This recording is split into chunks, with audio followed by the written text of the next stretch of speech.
Greetings po mga kababayan.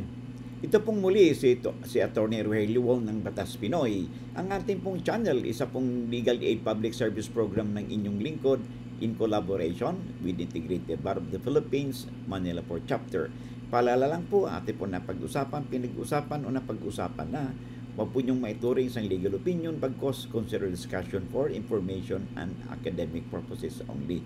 Kung meron po kayong compelling issues, ay pinaka-the best na yung magkonsulta po kayo sa inyong lawyer. Alright? So, mga kababayan, no? Saan man kayo naroroon sa mga oras na ito, no? Maaaring magkakaiba po ang ating mga time zone, no? It could be good morning, good afternoon, o good noon, no? Diyan sa inyong kinaroroonan, no? Harinawa sa mga oras nito ay kayo ay nasa mabuting kalagayan. Alright? And of course, can you do me a favor, no? If you find our videos sa yung channel po natin interesting, please do me a favor. Lalo na, no? Karamihan po sa nanonood ngayon ay hindi pa naman po sila nakapag-subscribe, no? Ay kung hindi man po kalabisan po sa inyo, ay can I ask you a favor? Click lang po yung subscribe, share, and like buttons po natin. Okay? Upang sa ganun po, ay marami mapalawig pa po natin ang ating advokasya na ma-share po natin ang legal na impormasyon sa ating mga kababayan, no? It could be your neighbors, it could be your friends, your relatives, no?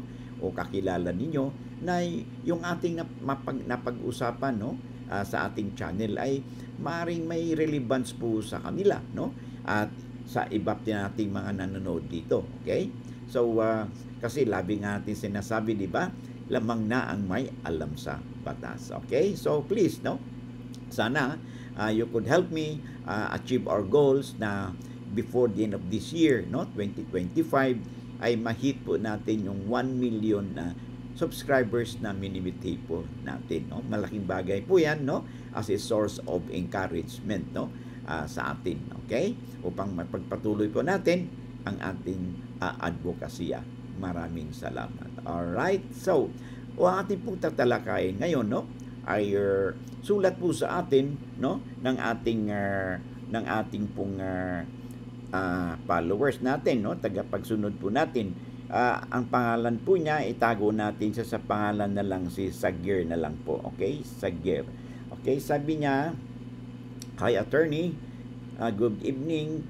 Pwede bang bawiin yung lupa na ibinenta ng kapatid ko sa pinagbentahan niya?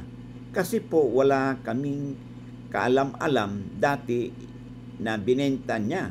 Ano pong laban namin? May pinakita ng bumili ng kasulatan na gipirmahan ng kapatid ko at nalakay daw doon na pwede daw magbenta yung kapatid ko ng lupa kahit walang pirma ang magulang namin. Pero yung kasulatan ay hindi naman po yun ang tatay namin ang may gawa o sulat. Pinagawa lang niya doon sa attorney. May bisa po ba yun? Okay.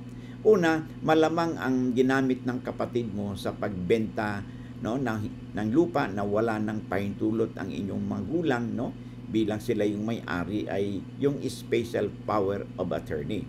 In short, kung hindi pinirmahan ng magulang ninyo yung special power of attorney or SPA, okay, ang ginawa pong bilihan ng kapatid ninyo ay may tutulong na spurious, null and void po, no? Wala pong saysay, wala pong validity po yan, no? So maaari po ninyo itong mabawi, no? Ang gagawin ninyo ay mag-file kayo ng petition sa korte, no, for reconveyance at saka declaration of nullity doon sa deed of sale at saka yung special power of attorney, upang sa ganon ay madeklara ng korte na null and void po ang ginawang bentahan ng inyong kapatid doon sa kanyang pinagbentahan.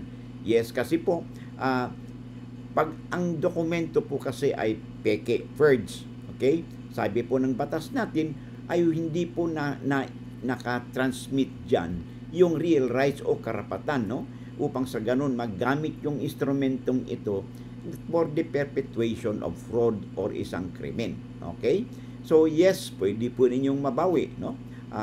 ang nasabing lupa na pinagbili ng inyong kapatid na wala namang pahintulot sa inyong magulang bilang mga may-ari. Kasi tandaan po natin, no, although hindi maliwanag dito sa sulat mo kung yung magulang ninyo ay parehong buhay pa.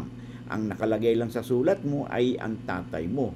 So, kung ang tatay mo ay siya nalang buhay at ang property ito ay may tatawag nating bahagi ng kanilang conjugal property ng magulang mo, at patay na yung nanay mo kasi wala namang, ang nabanggit po lang dito ay yung tatay mo, no?